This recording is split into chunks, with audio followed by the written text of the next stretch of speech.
ஓம் சரணாகத தீனார்த்த பரித்ராண பராயணே சர்வசியார்த்திகரே தேவி நாராயணி நமஸ்துதே. வணக்கம் நேயர்களே, இது மகாலட்சுமி ஜோதிடம் வழங்கும் காலச்சக்கரம். உங்கள் அன்பு ஜோதிடர் ஸ்ரீராம்ஜி பேசுகிறேன். அனைவரும் நலமுடன் இருக்கிறீர்களா? நன்றாகத்தான் இருப்பீர்கள், நன்றாக இருக்க வேண்டும். இன்றைய காணொளியில் நாம் காண இருப்பது சிறப்புகளை தரும் ஸ்ரீவத்ச யோகம். இதன் தலைப்பு. உபயோகங்கள் பலவற்றை நம்மளுடைய சேனலில் தொடர்ச்சியாக பார்த்துட்டு வரோம். அதில் ஒரு வகையான யோகம் தான் இந்த ஸ்ரீவத்ச யோகம்.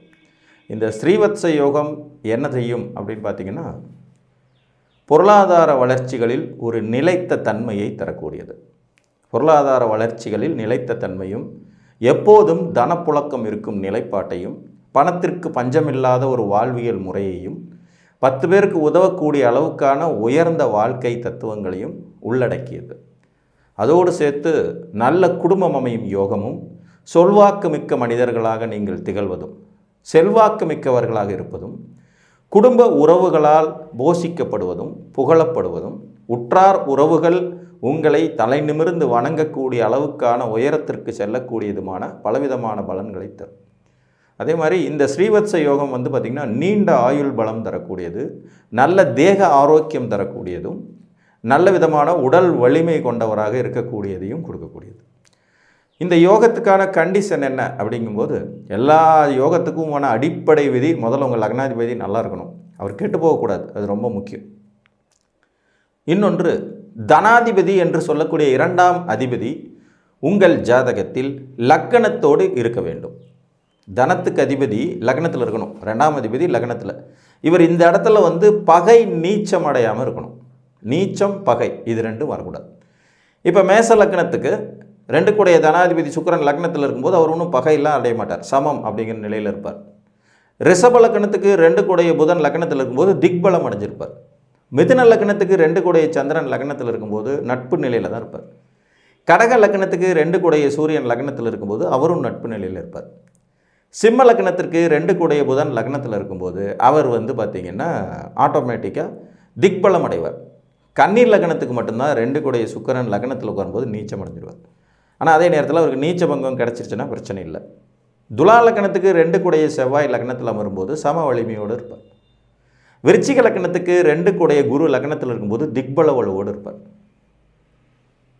தனுர் லக்னத்துக்கு 2 கூடைய சனி பகவான் லக்னத்தில் உட்காரும்போது சமங்கிற வலிமையோடு இருப்பார்.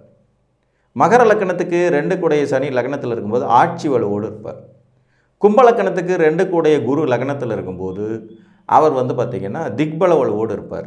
மீன லக்னத்துக்கு 2 கூடைய செவ்வாய் லக்னத்தில் இருக்கும்போது இங்கே அவரும் அதிநட்பு நிலையில் இருப்பார். ஸோ கிட்டத்தட்ட 12 லக்னங்களுக்கும் லக்னத்தில் தனாதிபதி உட்கார்றது நெகட்டிவ் பலன் இல்லை. கன்னிக்கு மட்டும் கொஞ்சம் நெகட்டிவ், அவர் நீச்சம் அடைவார். பட் அதில் நீச்ச பங்கம் கிடச்சிருச்சுன்னா பிரச்சனை இல்லை. இது முதல் விதி. லக்னாதிபதி நன்றாக இருக்க வேண்டும், மேலும் தனாதிபதி லக்னத்தில் அமர வேண்டும். தனாதிபதி லக்னத்தில் உட்காரும். அதற்கு அடுத்ததாக பொது தனகாரகன் அப்படின்னு சொல்லக்கூடிய குருவோ சுக்கிரனோ 2 பேரில் யாராவது ஒருத்தர் ஆட்சி உச்சம் பெற்ற நிலையில் இருக்கணும். இவங்க ஆட்சி அல்லது உச்சம் பெற்ற நிலையில் இருக்கணும். இப்போ குரு தனகாரகனாக வர்றவங்களுக்கு சுக்கிரனை கணக்கில் எடுத்துக்கலாம், சுக்கிரன் தனகாரகனாக வர்றவங்களுக்கு குருவை கணக்கில் எடுத்துக்கலாம், மற்ற கிரகங்கள் தனகாரகனாக வர்றவங்களுக்கு குருவையும் சுக்கிரனையும் கணக்கில் எடுத்துக்கலாம்.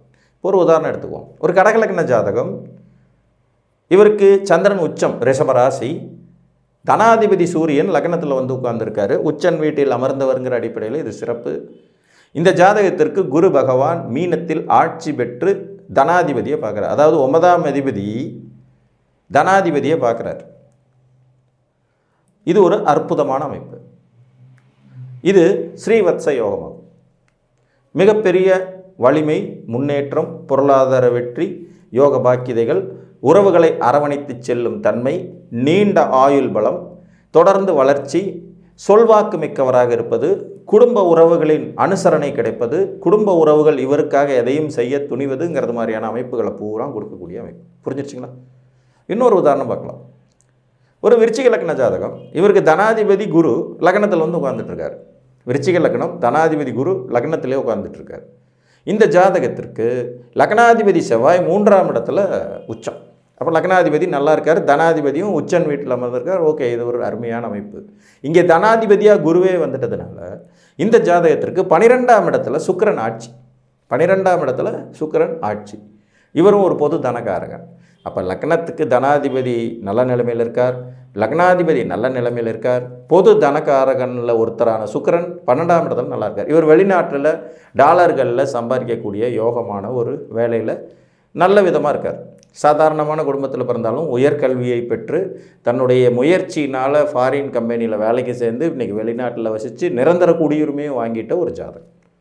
புரியுதுங்களா? ஸ்ரீவத்ச யோகம் உங்களுக்கு கல்வியால், குடும்ப உறவுகளால், பொருளாதாரத்தால், சொல்வாக்கால், செல்வாக்கால், உடல் வலிமையால், நீண்ட ஆயுளால், உறவுகளினால் வளர்ச்சியை தரும். இதில் நல்ல திடகாத்திரமான உடல் அமைப்பு கொண்டவங்களாகவும் இவங்க இருப்பாங்க. முக வசீகரம் இருக்கும். ஏன்னா தனாதிபதி லக்னத்தில் நல்ல நிலைமையில் உட்கார்றீங்களா, ஒரு சொல் சொன்னாலும் கரெக்டாக பேசுவாங்க, பேச்சு தவற மாட்டாங்க, நாணயம் மிக்க மனிதர்களாக இருப்பாங்க, அதனாலேயே புகழ் பெறுவாங்க, சொன்ன சொல்லை காப்பாற்றுவார்கள். சொன்ன சொல்ல காப்பாற்றுற விதி தான் இன்றைக்கி நிறைய பேருக்கு இருக்கிறதே இல்லை. முன்னுக்கு பின் முரணாக பேசிவிட்டு நாங்கள் எப்போ சொன்னோம் அப்படிங்கிறது மாதிரி மாறிக்குவாங்க.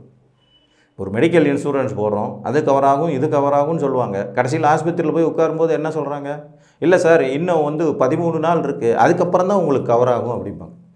ஸோ அந்த மாதிரியான பேச்சு தவறுதல்ங்கிறது இந்த ஸ்ரீவத்ச யோகத்துக்கு கிடையாது. தன்னுடைய சொல்வாக்குனாலும் குடும்ப உறவுகள்னாலுமே வளர்ச்சியையும் உச்சத்தையும் பெறும் அமைப்பு இவங்களுக்கு நேச்சுரலாகவே இருக்கும். புரிஞ்சுங்களா? ஒரு ரிஷப லக்ன ஜாதகம், லக்னத்தில் புதன், மிதுன அதிபதி புதன், லக்னத்தில் திக்பலம், கூடவே சுக்கிரன் இருக்கா. ஸோ லக்னாதிபதியும் வலு, சுக்கிரனும் வலு, புதனும் வலு. இவர்களுக்கு கடகத்தில் குரு உச்சம். அப்போ பொது தனகாரகனும் பவர்ஃபுல்லாக இருக்கார். அப்போ 2ஆம் அதிபதி நல்லா இருக்கார், லக்னாதிபதி நல்லா இருக்கார், பொது தனகாரகனும் நல்லா இருக்கார். ஒரு கூட்டுத் தொழிலில் மிக பெரும் வெற்றியாளராக சாதனை பிடிச்ச ஒரு ஜாதகம். 3ஆம் இடத்துல உச்ச குரு இருந்ததுனால நல்ல கூட்டாளிகள் அமைய பெற்று அதன் மூலம் தொழிலில் வளர்ச்சி அடைஞ்சு முன்னேற்றம் அடைஞ்சு இன்றைக்கி ஒரு 400-500 பேருக்கு சம்பளம் கொடுக்குற முதலாளி. ஸோ இந்த அமைப்புகள் இப்படி வர்றது. சொல்வாக்கு மிக்க மனிதர், செல்வாக்கு மிக்க மனிதர், ஒரு அரசியல் கட்சியிலையுமே இவர் இருக்கக்கூடியவர் தான். அந்த கட்சி அபிமானி, அந்த கட்சி தாண்டி மற்ற கட்சிங்களுக்குமே அபிமானியாக இருக்கக்கூடியவர். யாரும் இவருக்கு பகையே இல்லைங்கிற மாதிரியான ஒரு தொழிலதிபர் தான். இவர் அரசியல்வாதி கிடையாது நேரடியாக. அப்போ இந்த அமைப்புகளை தரக்கூடியது நம்ம ஜாதகத்தில் சில நேரங்களில் நேரடி யோகங்களை விட இந்த மாதிரியான மறைமுகமான யோகங்கள் மாபெரும் வெற்றிகளை கொடுக்கும்.